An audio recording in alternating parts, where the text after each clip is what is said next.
السلام علیکم دوستو، آپ دیکھ رہے ہیں ہماری دنیا 360 اور میں ہوں جاوید راجپوت۔ دوستو، اس ویڈیو میں آپ جانیں گے کہ گجرانوالہ کب اور کیسے آباد ہوا، گجرانوالہ سے پہلے اس کا کیا نام تھا، ایک ان پڑھ سکھ سردار نے کیسے اپنی سلطنت یہاں قائم کی، گجرانوالہ میں اب تک کتنی جنگیں ہوئیں، اس کو حاصل کرنے کے لیے مختلف سرداروں نے کتنی خون ریزی کی، اور اس کے علاوہ بہت کچھ جاننے کے لیے پوری ویڈیو لازمی دیکھیے گا۔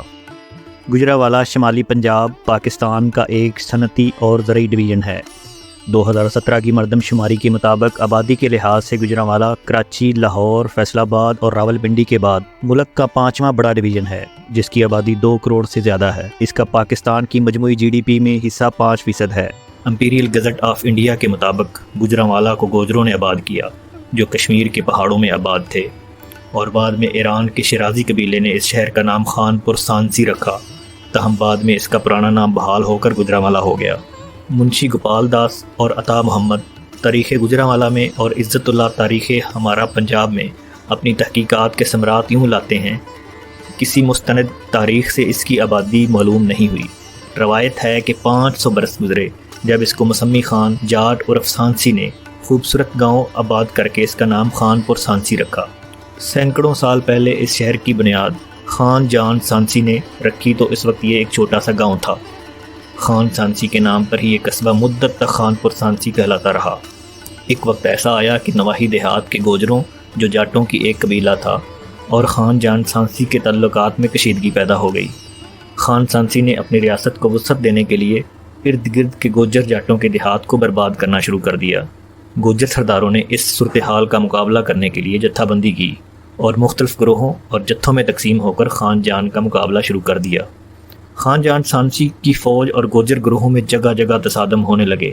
گوجروں نے آئے دن خان پر شب خون مارنے شروع کر دیے۔ گوجروں اور سانسیوں کے درمیان تقریباً 5 سال تک یہ خون ریز تصادم جاری رہا، جن کی وجہ سے سانسی سردار کی شہر پر گرفت کمزور پڑ گئی۔ اس سے فائدہ اٹھاتے ہوئے گوجر جاٹوں نے خان پر سانسی کو چاروں طرف سے گھیر لیا۔ ایک روایت کے مطابق چھچھریاں والی، جو موجودہ فرید ٹاؤن کہلاتی ہے، کہ نواح میں ایک خون ریز جنگ ہوئی جس میں خان سانسی کو شکست ہوئی اور وہ خان پور چھوڑ کر بھاگ نکلا۔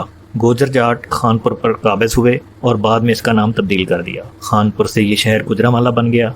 گوجروں نے سانسیوں کے امن پسند زمینداروں کو قائم رہنے دیا۔ گوجر راج میں اگرچہ سانسی کافی تعداد میں آباد تھے، مگر پھر بھی ان کو گوجروں سے تصادم کی نوبت نہ آئی۔ مغل دور حکومت میں گجرانوالہ ایک گوجر ریاست کی حیثیت سے مغل سلطنت میں شامل رہا، اور گوجر سردار باقاعدہ طور پر مغل صوبیدار کو خراج ادا کرتا رہا۔ مغل سلطنت کمزور ہونا شروع ہوئی تو پنجاب میں طوائف الملوکی پھیل گئی، تو گوجر سردار خواہش کے باوجود اپنی ناچاکیوں کی بنا پر گجرانوالہ میں کوئی مضبوط ریاست قائم نہ کر سکے۔ گوجروں میں باہمی اختلافات دیکھ کر کوٹ باز خان کے سردار باز خان نے ایک زبردست لشکر تیار کیا اور گجرانوالہ کے نواحی علاقوں اور دیہات کو تاخت و تاراج کرنا شروع کر دیا۔ سردار باز خان نے درجنوں دیہات کو تباہ و برباد کر لیا اور لوٹ لیا۔ بعد میں سردار باز خان نے تباہ کاری کا دائرہ وسیع کرتے ہوئے گجرانوالہ پر قبضہ کرنے کے لیے موزہ خیالی پر قبضہ کرنے کی کوشش کی۔ گجرانوالہ اور اس کے گرد و نواح میں طوائف الملوکی اپنی انتہا کو چھونے لگی۔ کوئی بھی سردار طاقتور نہ رہا اور محلہ محلہ میں الگ الگ حکومت قائم ہو گئی۔ مہاراجہ رنجیت سنگھ کے دادا چڑت سنگھ کے آباء و اجداد کی موزہ خیالی میں کچھ جائیداد تھی، لیکن چڑت سنگھ اپنے باپ کے مرنے کے بعد اپنے طاقتور رشتہ داروں سے تنگ آ کر اپنے ننہال راجہ سانسی ضلع امرتسر چلا گیا۔ وہیں پرورش پائی، ہوش سنبھالا تو اسے جائیداد واپس لینے کا خیال آیا۔ چڑت سنگھ ان پڑھ مگر ذہین تھا۔ اس نے پنجاب میں طوائف الملوکی دیکھی تو اسے ایک سکھ ریاست قائم کرنے کا خیال آیا۔ اس نے راجہ سانسی میں ڈاکوؤں، قزاقوں اور لوٹ مار کرنے والوں کا ایک منظم جتھا بنا لیا۔ وہ ضلع امرتسر اور گجرات کے دیہات میں دور دور تک اس جتھا کے ذریعے لوٹ مار کرتا رہا اور اپنی طاقت بڑھاتا رہا۔ جب وہ کافی طاقتور ہو گیا تو اس نے اپنی جائیداد واپس لینے کے لیے راجہ سانسی سے موزہ خیالی کا رخ کیا۔ موزہ خیالی پہنچ کر اس نے اپنے رشتہ داروں سے کہا کہ وہ اس کی جائیداد واپس کر دیں، ورنہ اسے طاقت کے ذریعے حاصل کر لے گا۔ بات بڑھ گئی اور نوبت خون خرابہ تک پہنچ گئی۔ ایک روایت کے مطابق چڑت سنگھ کے رشتہ دار موزہ خیالی کے ایک درویش حضرت شاہ جمال نوری کے معتقد تھے۔ انہوں نے حضرت شاہ جمال سے تمام صورتحال بیان کی اور امداد کے طالب ہوئے۔ حضرت نے ان لوگوں سے کہا کہ وہ چڑت سنگھ کی جائیداد اسے واپس کر دیں، کیونکہ چڑت سنگھ کی نسل سے ایک لڑکا ہوگا جو اس ملک کا بادشاہ ہوگا اور سکھوں کی ایک مضبوط حکومت قائم کرے گا۔ چنانچہ اس مسلمان بزرگ کی مداخلت سے خون خرابہ رک گیا اور چڑت سنگھ کو اس کی جائیداد واپس مل گئی۔ چڑت سنگھ نے موزہ خیالی میں اڈا قائم کرنے کے بعد ارد گرد کے علاقوں میں تاخت و تاراج شروع کر دی اس کی قیادت میں سکھوں کی ایک مضبوط جمعیت قائم ہو گئی۔ چڑت سنگھ نے گجرانوالہ کے شمال میں ایک قلعہ نما حویلی قائم کی اور اس میں اپنے ساتھیوں کو آباد کرنا شروع کر دیا۔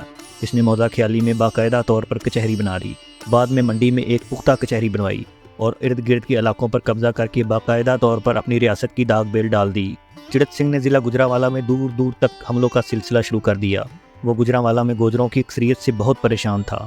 اسے ہر وقت یہ فکر دامنے گیر رہتی تھی کہ گوجر جاٹ گجرانوالہ میں بغاوت کر کے داخلی طور پر اس کے لیے شدید مشکلات نہ پیدا کر دیں۔ اس دوران میں ذمہ دار گوت بازی خان نے لوٹ مار کا سلسلہ شروع کر کے ارد گرد کے دیہات کو لوٹنا شروع کر دیا، تو موضع خیالی اور دوسرے دیہات کے سکھ سرداروں نے چڑت سنگھ سے فیصلہ کن اقدام کی اپیل کی۔ سکھ قبائل اور جتھوں کی حمایت حاصل ہوتے ہی اس نے گوجر جاٹوں کے محلوں اور گھروں کو لوٹنا شروع کر دیا۔ معاملہ صرف لوٹ مار تک ہی محدود نہ رہا، بلکہ اس کے سپاہی گوجروں کے گھروں میں داخل ہو جاتے اور لڑکیوں اور عورتوں کو زبردستی اغوا کر کے لے جاتے۔ گوجر چڑت سنگھ کی ان کارروائیوں سے سخت پریشان ہو گئے۔ انہوں نے گجرانوالہ سے ہجرت کرنا شروع کر دیا۔ گوجروں کے سینکڑوں خاندان گجرات میں جا آباد ہوئے۔ گوجروں کی ہجرت کے بعد چڑت سنگھ کو یہ موقع مل گیا کہ وہ کھل کر کھیلے۔ اس نے پورے ضلع گجرانوالہ پر حملہ کرنے کے لیے چٹھا، بھٹی، تارڑ ریاستوں کے خلاف مارکہ آرائی شروع کر دی۔ مسلمانوں کی ان چھوٹی چھوٹی ریاستوں میں سب سے مضبوط چٹھوں کی ریاست تھی۔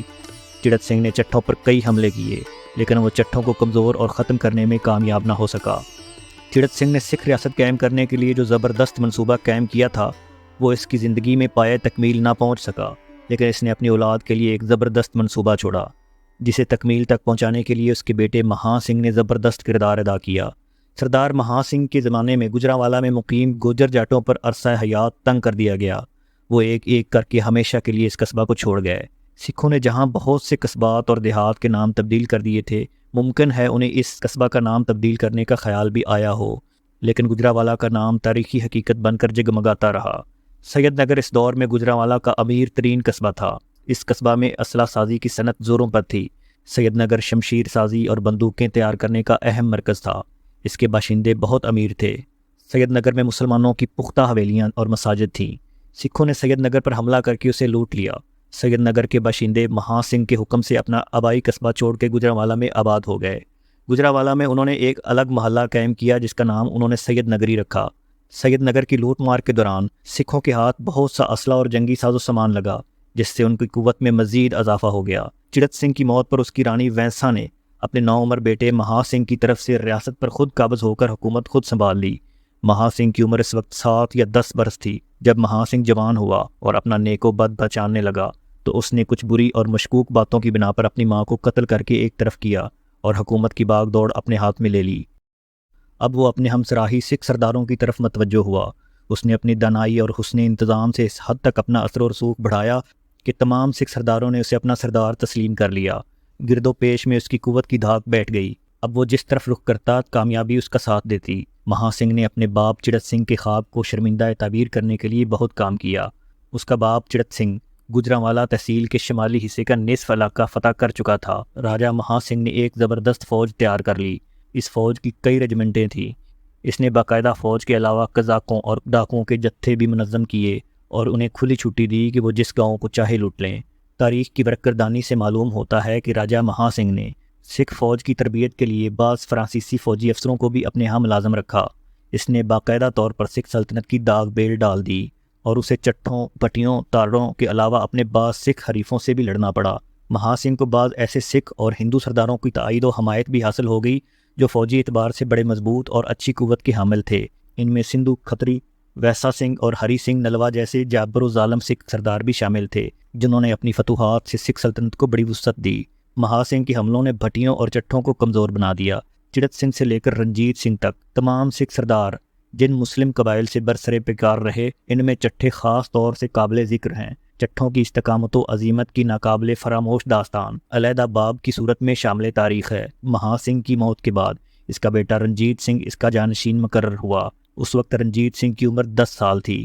رنجیت سنگھ جوان ہوا تو اس نے گجرانوالہ کو دارالحکومت قرار دیتے ہوئے سکھ سلطنت کے قیام کا باقاعدہ اعلان کیا۔ شروع کا کچھ عرصہ اس نے مہاراجہ کی حیثیت سے گجرانوالہ میں ہی گزارا اور بعد میں لاہور کو اپنا دارالسلطنت قرار دیتے ہوئے وہاں منتقل ہو گیا۔ مہاراجہ رنجیت سنگھ بہت با تدبیر حکمران تھا۔ اس کی حدود سلطنت کشمیر سے پشاور تک پھیلی ہوئی تھی۔ وہ افغانستان کی سیاست اور حکومت پر بھی اثر انداز ہوتا رہا۔ اس نے برطانوی حکومت سے بھی برابری کی سطح پر تعلقات خوشگوار رکھے۔ اس نے چٹھوں کے علاوہ حافظ آباد کے بھٹی قبائل کا قوت کا بھی خاتمہ کیا۔ اس نے اپنے حریف سکھ سرداروں کا زور بھی ختم کیا، اور ایک وقت ایسا آیا کہ تمام قوتوں نے اس کی سلطنت اور اقتدار کو تسلیم کر لیا۔ رنجیت سنگھ لاہور پر قبضہ کرنے تک گجرانوالہ میں ہی رہا اور یہیں سے اپنی حکومت کا انتظام چلاتا رہا۔ لاہور کی فتح اور وہاں منتقلی تک گجرانوالہ سکھ حکومت کے دارالحکومت کے طور پر معروف رہا۔ مہاراجہ رنجیت سنگھ کے بعد اس کے وارث اس کے استحکام اور عظمت کو برقرار نہ رکھ سکے، اور انگریزی اقتدار نے سکھ حکومت کو ہڑپ کر لیا۔ گجرانوالہ پر برطانوی سلطنت نے 1848 میں مکمل قبضہ کر لیا، اور اس کے بعد تیزی سے ترقی ہوئی۔ ایسٹ کوٹ کلاک ٹاور، جسے عام طور پر گھنٹہ گھر کے نام سے جانا جاتا ہے، 1906 میں تعمیر کیا گیا۔ گجرانوالہ کا ریلوے اسٹیشن بھی برطانوی دور میں تعمیر کیا گیا۔ شہر میں برینڈرت، خیالی اور لاہوری گیٹس، جو سکھ دور کے دروازوں کی جگہ پر بنائے گئے تھے، 1869 میں مکمل ہوئے۔ 1906 میں شہر کے مرکز میں ایک نیا کلارک ٹاور بنایا گیا۔ عیسائی مشنریوں کو برطانوی نو آبادیاتی دور میں اس خطے میں لایا گیا، اور گجرانوالہ میں متعدد سکول اور گرجا گھر بنائے گئے۔ قریبی خان کی ہیڈ ورکس 1892 میں برطانوی دور حکومت میں مکمل ہوا، اور اس نے صوبے میں 30 لاکھ ایکڑ اراضی کو سیراب کرنے میں مدد کی۔ برطانوی ہند کی 1901 کی مردم شماری کے مطابق گجرانوالہ کی آبادی 29,224 افراد تھی۔ یہ شہر برطانوی حکومت کی باقی ماندہ عرصے تک تیزی سے ترقی کرتا رہا۔ اپریل 1919 کو امرتسر جلیانوالہ باغ کے قتل عام کے بعد گجرانوالہ میں فسادات پھوٹ پڑے۔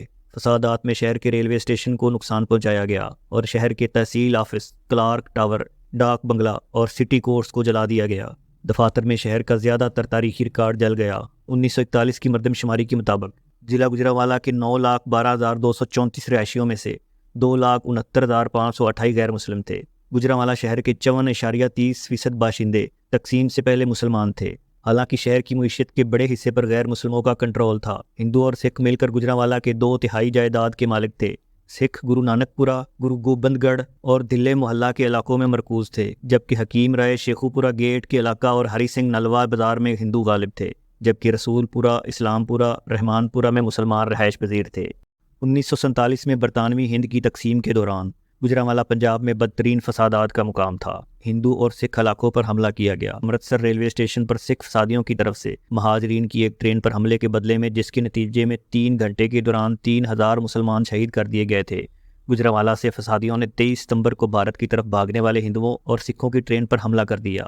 گجرانوالہ ان مسلم پناہ گزینوں کا گھر بن گیا جو بڑے پیمانے پر مسلم مخالف قتل و غارت گری سے بھاگ رہے تھے۔ گجرانوالہ میں پناہ گزین بنیادی طور پر وہ تھے جو امرتسر، پٹیالہ اور لدھیانہ کے شہروں سے گھرائے تھے۔ گجرانوالہ میں مسلم مہاجرین کی آمد نے شہر کی شکل کو یکسر تبدیل کر دیا۔ مارچ 1948 تک ضلع گجرانوالہ میں 3 لاکھ سے زائد مہاجرین کو آباد کیا جا چکا تھا۔ 1947 میں گجرانوالہ میں صرف 39 فیکٹریاں رجسٹرڈ تھیں، جو کہ 1961 تک بڑھ کر 225 تک پہنچ گئیں۔ شہر کی نو آبادیاتی دور میں دھاتی کام کرنے والی صنعت مسلسل ترقی کرتی رہی، جبکہ شہر ہوزری کی تیاری کا مرکز بن گیا، جسے لدھیانہ کے مہاجرین چلاتے تھے۔ شہر کے زیورات کی تجارت ہندوؤں کے ذریعے چلائی جاتی تھی، لیکن پٹیالہ سے آنے والے مہاجرین کے کنٹرول میں آ گئی۔ گجرانوالہ کی معیشت 1970 اور 1980 کی دہائی میں ترقی کرتی رہی۔ نئی ترقی بھی جاری ہے، جیسا کہ 5,774 فٹ لمبا فلائی اوور بنایا گیا۔ آزادی کے بعد سے شہر میں اعلیٰ تعلیمی ادارے بھی قائم کیے گئے، اور اب یہ شہر پنجاب کا دل اور پاکستان کی معیشت کے لیے انتہائی اہمیت کا حامل ہے۔